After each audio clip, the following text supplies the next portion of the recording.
Positive negative అనేది ఉందా? ఉంది. అంటే ఎలా ఉంటుంది పాజిటివ్ నెగిటివ్ అంటే దేన్ని అంటారు? అంటే దేనికి సంబంధించి, ఆలోచనలకు సంబంధించిందా? అవును, ఆలోచన. సో పాజిటివ్ థింకింగ్ అంటే ఏంది, నెగిటివ్ థింకింగ్ అంటే ఏంది, అంతేనా? అంతే. అన్నీ ఉన్నాయి ఇక్కడ. ఇక్కడ లేనిదంటూ ఏమి లేదు. సో మనకు తెలిసిందే ఉందనుకోవడం, మనకు తెలియంది లేదనుకోవడం కరెక్ట్ కాదు. అన్నీ ఉన్నాయి. కానీ అన్నింటిలో మనం ఉన్నామా లేదా చెక్ చేసుకోవడం మన చేతిలో ఉంది. పక్కనే బార్ అండ్ రెస్టారెంట్ ఉంది, కానీ అందులో మనం ఉండకుండా చూసుకోవాలి. So positive thinking and negative thinking అనేది ఒక ఎన్సైక్లోపీడియా బ్రిటానికా అంత సబ్జెక్ట్ ఉన్న విషయం. ఇది ఎప్పటికి ఒడవదు. అందరు రకరకాల డెఫినేషన్స్ ఇస్తున్నారు. సింపుల్ డెఫినేషన్ నేను అర్థం చేసుకునేది, నేను ఇంప్లిమెంట్ చేస్తున్నది, నేను ఏమంటారు దాని మీద కాస్త తత్వ విచారణ చేసి ఏమిటిదని ఒక కంక్లూషన్కి వచ్చేసిన. ఏది నిన్ను డ్యామేజ్ చేస్తుందో అదంతా నెగిటివ్, ఏది నిన్ను డ్యామేజ్ చేయదో అదంతా పాజిటివ్. అంతే. ఇది వన్ లైన్ స్టేట్మెంట్. ఇది నా స్టేట్మెంట్. ఇప్పుడు పాజిటివ్ థాట్స్ నెగిటివ్ థాట్స్ ఉండని అంటే నేను, మనిషి అన్న తర్వాత అతనికి ఒక మనసు ఉంటుంది. మనసు అన్న తర్వాత ఆలోచనలు ఉంటాయి. ఆలోచనలు ఉన్న తర్వాత అందులో మంచి ఉంటాయి, చెడ్డ ఉంటాయి, ఖచ్చితంగా ఉంటాయి. ఇప్పుడు టమాటాలు దాంట్లో మంచివి చెడు ఉండవా? అన్నిట్లో ఉంటాయి. బట్టల్లో మంచి ఉంటాయి, చెడు ఉంటాయి. కొన్ని చూడడానికి బాగుంటాయి, అవి నీకు బాగుండు. కొన్ని చూడడానికి సాధారణంగా అంటే ఖరాబ్ అని చెడు అనుకుంటాం. మనుషులలో అంటే ఆలోచనలలో చెడు ఆలోచనలు. సో ఒక వ్యక్తి ఎలాగైనా ఉండని, నీ బయట ఉన్న వాళ్ళు ఎవరైనా సరే, అతను ఎలాగున్నా సరే నీకు డ్యామేజ్ అవుతుందో లేదో చూసుకో. యాక్టివిస్ట్ పర్పస్ వేరే, అందరు మారాలని కోరుకుంటాడు. ప్రకృతి అట్లా ఉండదు. ప్రకృతి అనేది ఒక రూత్లెస్ రియాలిటీ. ప్రకృతిలో నీవే ఉన్నావు, అంతే, నువ్వే ఉన్నావు, ఇంకెవ్వరు లేరు. ప్రకృతి సంపూర్ణ స్వార్థం. ప్రకృతిలో సోషల్ సర్వీస్ ఉండదు. ప్రకృతిలో నువ్వు బాగుంటానికి నువ్వు ప్రయత్నం చేయి, పక్కది బాగుంటానికి అది ప్రయత్నం చేస్తుంది. అట్లా ఓవరాల్గా బాగుంటుంది. ప్రపంచంలో నువ్వు బాగాలేవు, అందరినీ బాగా చేయాలని ప్రయత్నం చేస్తున్నావు. వాడు బాగాలేడు, వాడు వేరే వాడిని బాగా చేయాలని ప్రయత్నం చేస్తున్నాడు. అట్లా ఎవరు బాగాలేరు. So positive thinking and negative thinking అనేవి ఉన్నాయంటే ఉన్నాయి. నా పక్కనే సుత్తి ఉంది, ఈ కట్టర్ ఉందిగో. ఇప్పుడు ఈ కట్టర్ పాజిటివా నెగిటివా? ఎలా ఉపయోగించుకుంటారు అయిపోయా. ఇదే థాట్ అంతే. అనుకుంటే యాపిల్ కోసుకొని తినొచ్చు, లేదా మెడ కోయచ్చు. అట్లా అనుకుంటే ఒక ఆలోచనతో నువ్వు బుద్ధుడివి కావచ్చు, లేదా నువ్వు చాలా అధముడిగా, ఒక తాగుబోతుగా, ఒక పర్వర్ట్గా అట్లా మిగిలిపోవచ్చు. అది నీ చేతిలో ఉంది. పర్వర్ట్గా ఉండనేది నెగిటివ్? 100% నెగిటివ్. అంటే నేను బాధించేది ఏదైనా నెగిటివ్. అంటే పర్వర్ట్గా ఉన్నోడికి వాడికి అది బాధించట్లేదు అనుకో, వాడికి బాధించకపోతే దట్స్ ఫైన్. కానీ చుట్టుపక్కల ఉన్న యాంబియన్స్ నాశనం కూడా చేయొద్దు. ఇప్పుడు గార్డెన్కి వెళ్ళావు అనుకో, నువ్వు జస్ట్ వెళ్ళి ఎప్పుడన్నా నువ్వు ఒక వరి పొలానికి పోయినావా? మొక్కలన్నీ పెరిగిన తర్వాత వాటి మధ్యన అడ్డగులు నడుచుకుంటూ పోయినావా? ఎందుకు పోలే? అక్కడేం బోర్డు పెట్టలేదు. నీకంటే ఒక విచక్షణ ఉంది. సంపూర్ణ స్వార్థంగా ఉండమంటే అందరినీ తొక్కి స్వార్థంగా ఉండమని కాదు. నీ చుట్టుపక్కల ఉన్న వాళ్ళని నాశనం చేస్తూ నువ్వు బాగుండవని కాదు నేను చెప్తున్నాను. ఇది మళ్ళీ హార్మోని దగ్గరకు వచ్చి ఆగుతుంది. నువ్వు బాగుండు, నీ ఎగ్జిస్టెన్స్ మిగతా వాళ్ళకి బాగుండేలా చూసుకో. ఎందుకంటే నీ చుట్టుపక్కల ఉన్న వాళ్ళు నీ యొక్క ఎక్స్టర్నల్ బాడీస్ అని తెలుస్తుంది రాను రాను నీకు. మీ మదరు, మీ బ్రదరు, మీ సిస్టరు, మీ ఇంట్లో ఉన్న కుక్క, నీ గోడ, నీ బైకు, అవన్నీ బయట వస్తువులు కాదు. They are your external bodies and minds. చెల్లికి గాయమైతే నీకెందుకు బాధ అవుతుంది? నీకు బాధ అయితే గాయమైతే ఓ లెక్క ఉంది. సో వాళ్ళని కూడా నీలో కలుపుకున్నావు కనుక వాళ్ళకి నీకు మధ్య ఉన్న సామరస్యాన్ని నువ్వు దెబ్బతీసే ఆలోచనలు చేయకూడదు. వాళ్ళకి డ్యామేజ్ అయినా నీకు డ్యామేజ్ అయినట్టు. అట్లా కాకుండా నువ్వు ఏక్ నిరంజన్ గాడివి ఎక్కడో హిమాలయాలు ఉన్నావు. అప్పుడు ఓన్లీ నీకు మాత్రం పరిమితం ఉంది. అక్కడ వస్తువులు లేవు, మనుషులు లేరు, తద్వారా జస్ట్ నువ్వు బాగుంటానికి ఏం చేస్తావు అది చేస్తావు, that is a positive life అంతే. నీ లైఫ్లోకి ఒకడు వచ్చాడు చూసావు, వాడిని నీ లైఫ్లోకి తీసుకొని లేదు ఫస్ట్ నుంచే, అప్పుడు కూడా నువ్వు ఒక్కడే పరిమితం. అరే నీకు నచ్చినట్టు నువ్వు ఉండు, నాకు ఇబ్బంది అనిపిస్తే నేను వెళ్ళిపోతా, నాకు నచ్చినట్టు నేను ఉంటా, నీకు ఇబ్బంది అనిపిస్తే నువ్వు వెళ్ళిపో, నా జోలికి రాకు, నేను నీ జోలికి రాను. ఇలాంటి అగ్రిమెంట్ ఉందనుకో, జస్ట్ నీ గురించి ఆలోచించుకో. కానీ అలాంటి అగ్రిమెంట్ అందరికీ ఉండదు. ఖచ్చితంగా ఎవడో ఒకడు వస్తాడు, ఇంటర్ఫియర్ అవుతాడు. అందుకని నీకు బయట ఉన్న వస్తువులు మనుషులు కూడా నీ బాడీలో భాగము, నీ మనసులో భాగమును గుర్తించడంతో థింకింగ్ అనే ప్రాసెస్కి కంప్లీట్ అవుతుంది. ఓన్లీ నువ్వు బాగుంటానికి ఇదంతా చేస్తలేవు. నీతో పాటు నీ బాడీలో నీ మైండ్లో కలిపేసుకున్న వాళ్ళు, అంటే నీ ఎక్స్టెండెడ్ బాడీసే నీకు థాట్స్గా వస్తారు. ఇప్పుడు ఫ్యాన్ నీ ఎక్స్టెండెడ్ బాడీ, ఫ్యాన్ చెడిపోయింది, నా థాట్ డిస్టర్బ్ అయిందో లేదా? So you are getting affected by it. అందుకే నువ్వు బాగుండాలని చూసుకున్నప్పుడు నీ జీవితంలో ఒక భాగమైన ఫ్యాన్ని బాగుండేలా చూసుకో. తద్వారా నీ థాట్ ప్రాసెస్ బాగుంటుంది. డ్యామేజ్ అవ్వడం అంటే నువ్వు ఒక్కడివి డ్యామేజ్ అవ్వడం కాదు నా ఉద్దేశం. దాని ఎలాబొరేషన్లో ఆ పక్కది కూడా ఉన్నది. ఇది అర్థం చేసుకుంటే థాట్ అనే యొక్క ఫినామినా సమగ్రంగా అర్థం కావడం స్టార్ట్ అవుతుంది. Otherwise it is very limited. నేను బాగున్నా చాలు అనుకున్నావా, you are narrow minded person. నీకు ఇంకా అర్థం కాలే విషయం. ఎవరెవరిని నీలో భాగం అనుకుంటున్నావో వాళ్ళందరూ నీ మనసులో ఆలోచనలు అయ్యే ఉన్నారు. వాళ్ళకి డ్యామేజ్ అయినప్పుడు నువ్వు డ్యామేజ్ అవుతున్నావు. కాబట్టి అందరూ బాగుంటే నువ్వు బాగుంటావు. సో ఇప్పుడు నీ డిస్క్రిప్షన్ ఇది. ఇంకా ఎంతమందిని కలుపుకుంటావు? ఒక్కడిని కలుపుకున్నావా, నువ్వు ఎక్కువ స్వార్థంగా ఉండొచ్చు, వాడి గురించి ఆలోచించకుండా బతకొచ్చు. 10 మంది ఉంటే అక్కడ పుడుతుంది నిజమైన బాధ్యత. కొంతమంది పర్సన్స్ ఉన్నారు కదా, ఎలా అంటే సెల్ఫ్ ఓన్లీ వాళ్ళ కంఫర్ట్ని చూసుకోవడం, వాళ్ళ స్వార్థంగా ఉంటారు బాగుంటారు. అంటే దే ఆర్ ఏలియనేటెడ్ పీపుల్. అంటే అందరి మధ్యన ఉంటూ ఎవరితో సంబంధం లేకుండా జస్ట్ వాడు బాగుంటే చాలని అనుకుంటాడు అంతే. అట్లాంటి వాళ్ళు ఎప్పుడూ ఉన్నారు. నేను చెప్పేది ఒక ట్రూ హ్యూమన్ బీయింగ్ గురించి. అంటే ఒక సెన్సిటివిటీ ఉన్న హ్యూమన్ బీయింగ్ ఎలా ఉండాలనేది మన చర్చ. ఒక రిజిడ్ పర్సన్, లేకపోతే తనదే కరెక్ట్ అని వాదించేవాడు, నేను ఇలాగే ఉంటా, ఎవరేం బీక్కుంటారు పీకుడు అనేవాడికి మన చర్చ పనికిరాదు.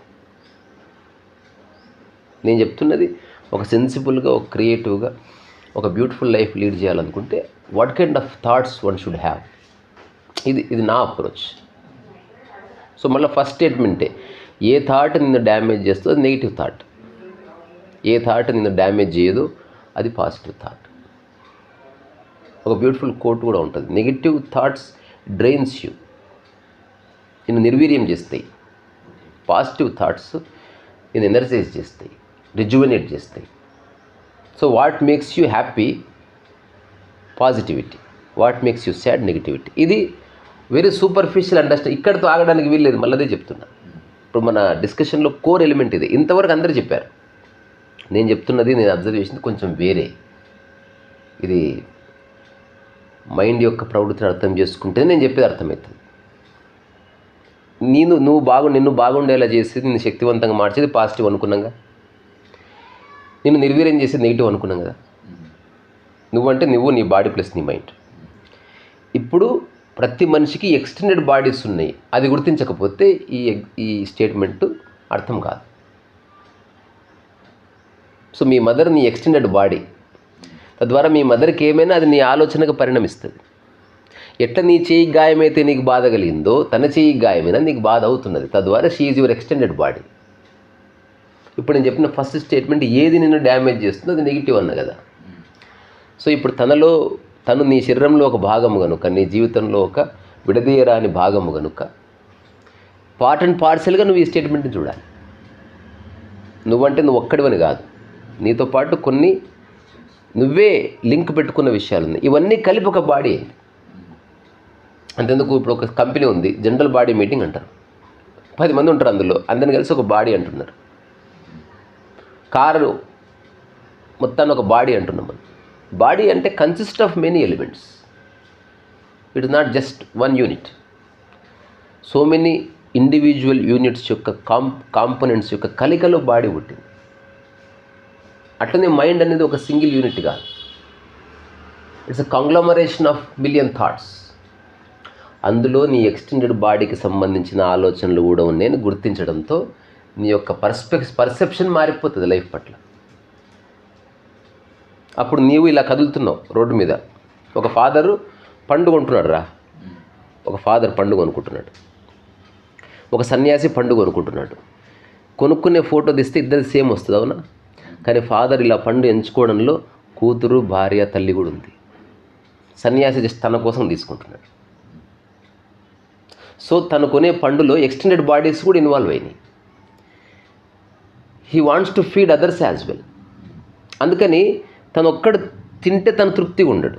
నేను బయటికి పోయినా, నేను పండు కొనుక్కు నేను తిన్నా, నాకేం సంబంధం మీతో అంటలేడు అతను. తను అందరికీ అక్కడ పెట్టి తను తినడం వల్ల వాళ్ళు తింటున్నారు, లేదా వాళ్ళు తింటారు, లేదా తిన్నారు అన్న ఆలోచన వల్ల తన కడుపు సంపూర్ణంగా నిండుతుంది. నిజమా కాదా? కానీ ఇప్పుడు సన్యాసి ఉన్నాడు అనుకో, వాడు తింటే సరిపోతుంది, మేకలాగా. సో జంతువుల ఆలోచించింది తప్పులేదు. జంతువుల్లో కూడా కొన్ని ప్రాణులు బిడ్డల కోసం దాచుకొని పోతాయి, షేర్ చేస్తాయి. కొన్ని ప్రాణులకు ఆ సెన్స్ ఉండదు, వాటికి ఆ తరహా బ్రెయిన్ ఉండదు. మనిషి ఫుల్లీ ఎవాల్వ్డ్ కనుక జంతువుల కంటే ఉన్నతమైన పద్ధతిలో జీవితాన్ని దర్శించాలి ఖచ్చితంగా.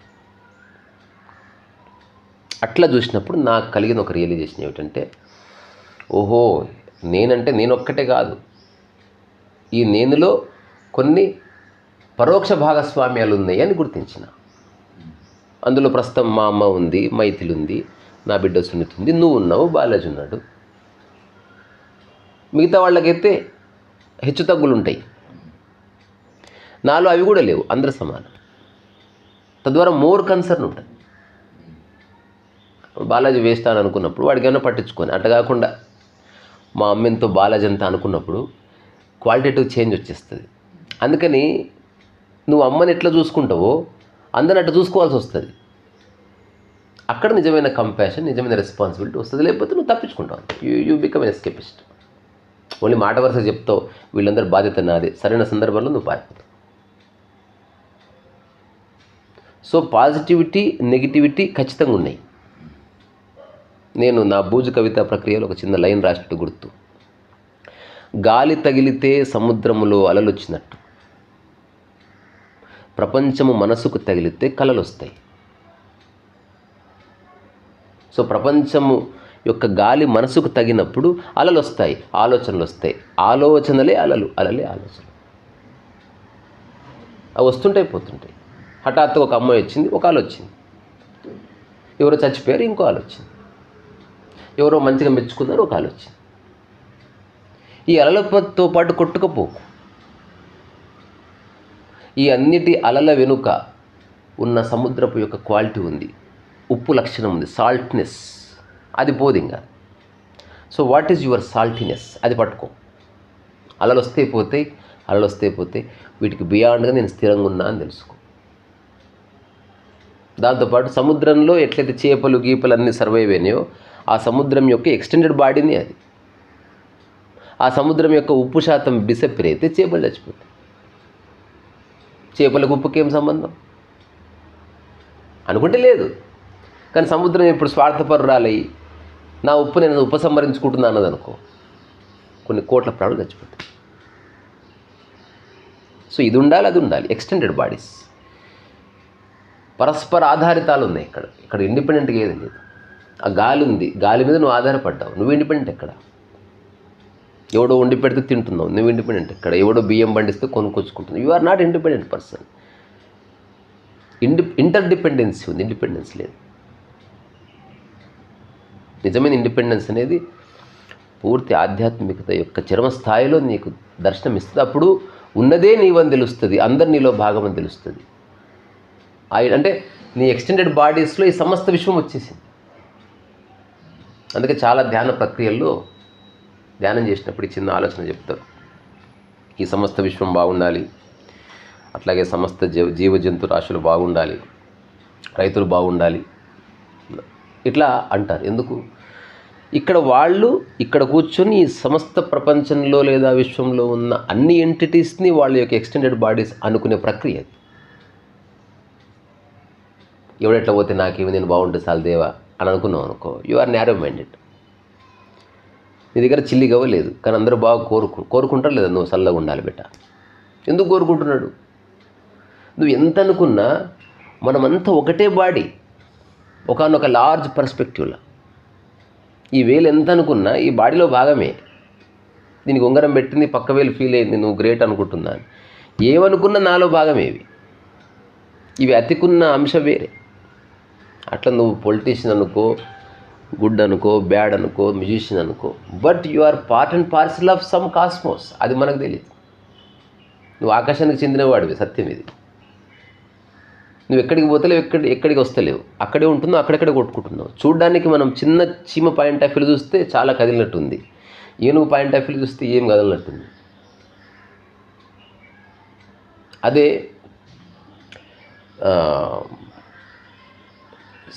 సెంచురీ పిక్చూరా అని ఒక నక్షత్రం, అంటే మన సూర్యుడు ఎట్లయితే ఒక నక్షత్రం, వెలిగే నక్షత్రం, అట్లాంటి మనిషి చూడగలిగే మరొక నక్షత్రం అది భూమికి కొన్ని లక్షల కోట్ల కాంతి సంవత్సరాల దూరంలో ఉంటుంది.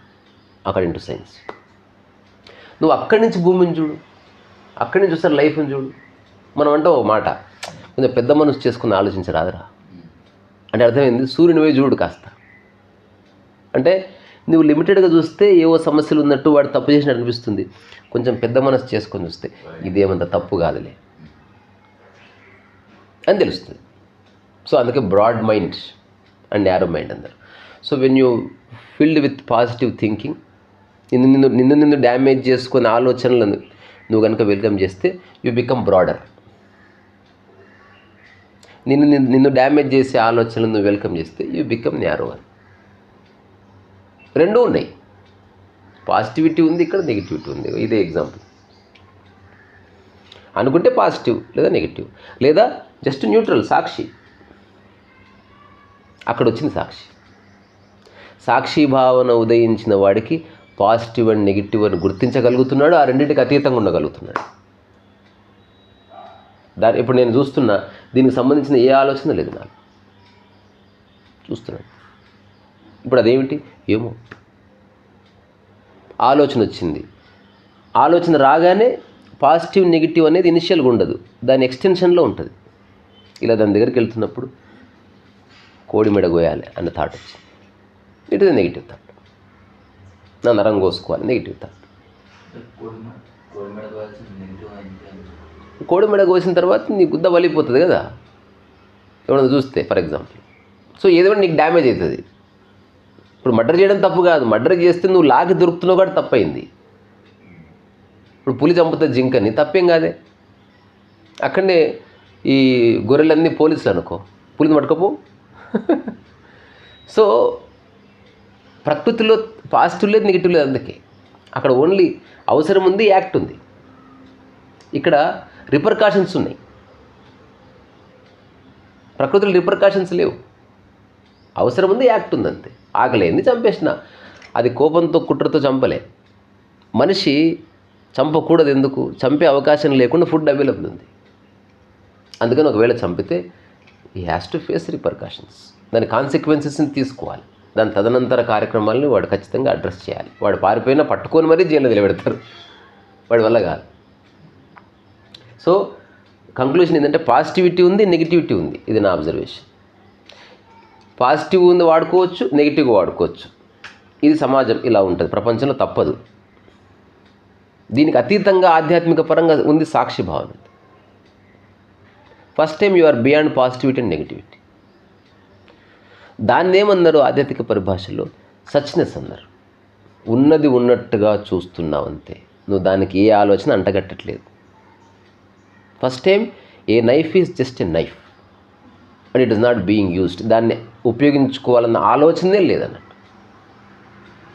ఒక చిన్న సంఘటన జరిగింది, అది చెప్పి ముగిస్తా. అంటే హౌ హ్యూమన్ మైండ్ ఫంక్షన్స్. ఒక అమ్మాయి నా దగ్గరకు వచ్చి చెప్పింది, ఒక అబ్బాయిని ప్రేమించాను. ఇప్పుడు ఇలా ఊహించుకో,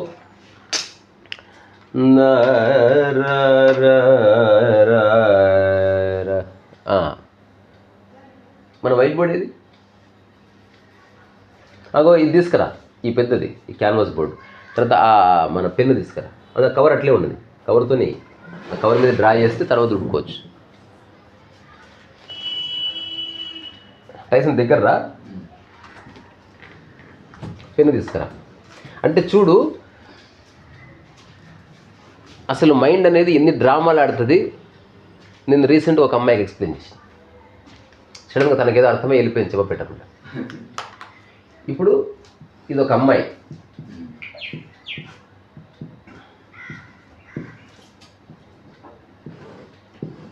ఓకే. ఇప్పుడు ఈ అమ్మాయి మనసులో ఒక ఆలోచన వచ్చింది. ఈ ఆలోచన తెలుసా, ఒక అబ్బాయి నేను ప్రేమించాను, ఓకే. నెక్స్ట్ ఇక్కడి నుంచి 2-3 ఆలోచనలు వచ్చినాయి. ఫైనల్ ఇందులో ఒక ఆలోచన ఫైనల్ అయింది, ఇతను నచ్చాడు. తర్వాత వాళ్ళిద్దరు చేయాల్సిందిగా చేశారు. ఆ తర్వాత ఈ అబ్బాయి మళ్ళీ ప్రవర్తనలో గమనించింది, ఒకప్పట్లా లేడు అని వాటి సినిమా కథనే ఇది పిచ్చకుండా స్టోరీ. ఫైనల్ అనుకుంది నన్ను వాడుకున్నాడు. ఇప్పుడు తర్వాత తెలిసింది, మళ్ళీ ఇక్కడి నుంచి ఎంక్వైరీ చేస్తూ వచ్చింది. రారా మళ్ళీ పట్టుకోరారా అనమాట. ఇప్పుడు తర్వాత నేను మోసపోయాను, ఓకే. ఆ తర్వాత తెలిసింది తనకు పెళ్ళి అయింది అబ్బాయికి.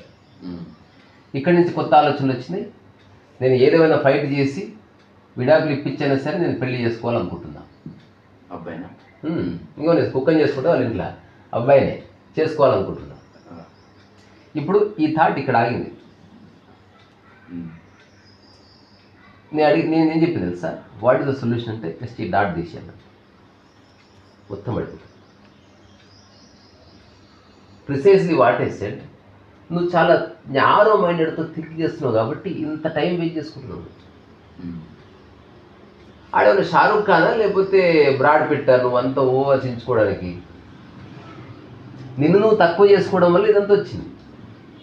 ఇంకొకటి అంటే నేను అనుకుంటున్నా, ఇంకోటి కూడా ఫిజికల్గా ఒకవేళ కలిసి ఉంటే చిన్నప్పటి వాళ్ళకి ఏమి చెప్పుకుంటారు కదా. కాదు అవన్నీ ఓకే, నేను నా పాయింట్ ఆఫ్ వ్యూ నేను ఆన్సర్ చెప్తాను. డాక్టర్ నీ గురించి ఎందుకు చెప్తాడు, వాడు సర్జరీ చేయాలంటాడు. చిన్నప్పటి నుంచి మనకి సర్జరీ గురించి చెప్పిరేది, టైం వచ్చినప్పుడు సర్జరీ చేయించుకుంటే నువ్వు బతుకుతావు. సో ఏదో టైంలో సర్జరీ చేయాలి మైండ్కి. నీ ఆలోచన స్రవంతిని తీసి పక్కన పెట్టి కొత్త ఆలోచనలకి నువ్వు అంకురార్పణ చేయవలసింది. లేదా నువ్వు అట్టనే సస్తా ఉంటావు.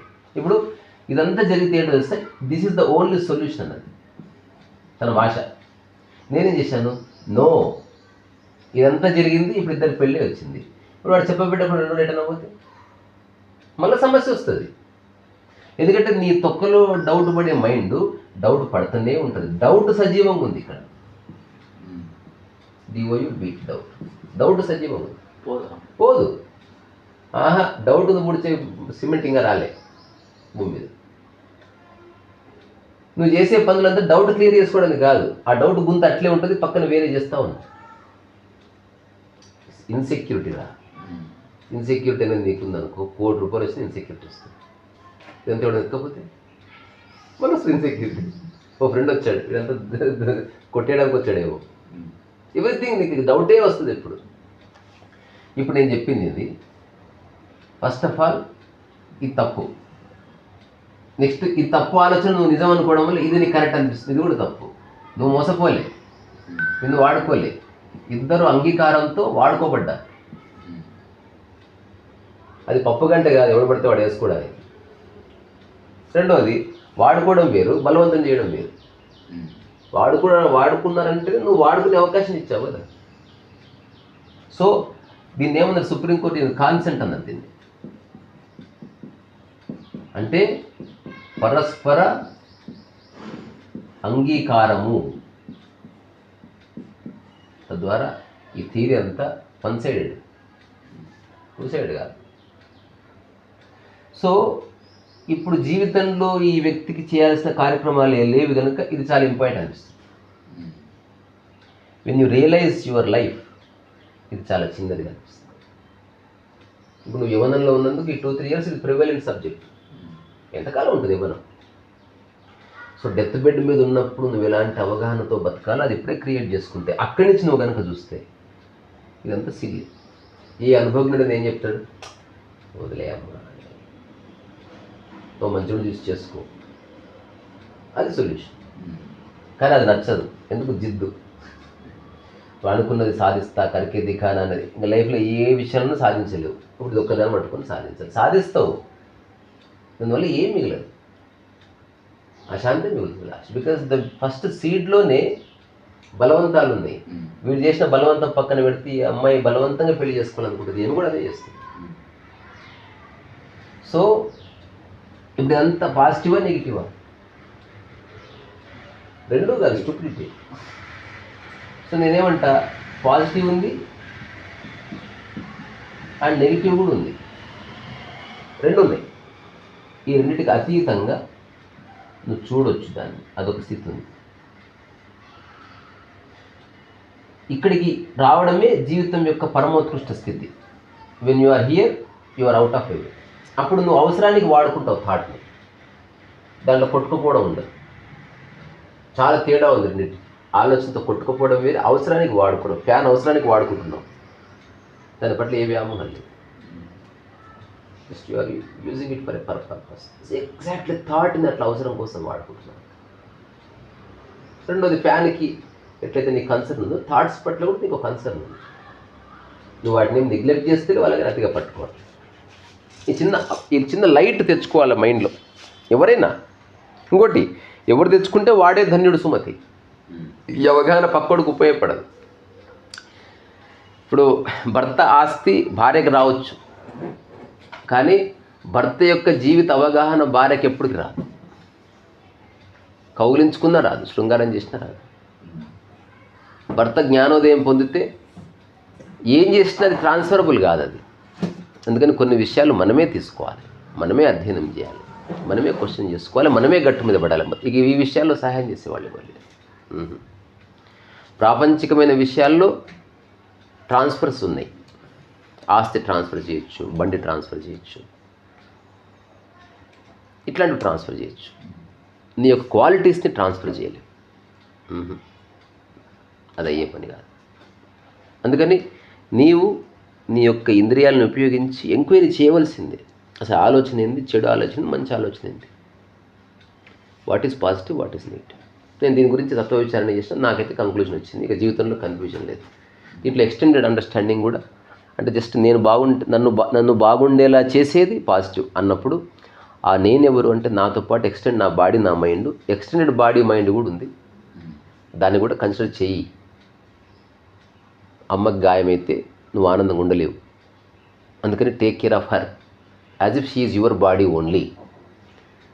అప్పుడు నీ యొక్క positive thinking and negative thinking అనే చట్రం పూర్తవుతుంది.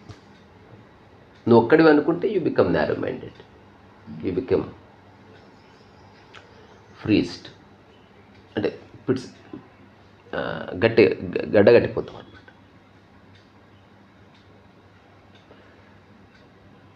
సెన్సిటివిటీ అవసరం. నా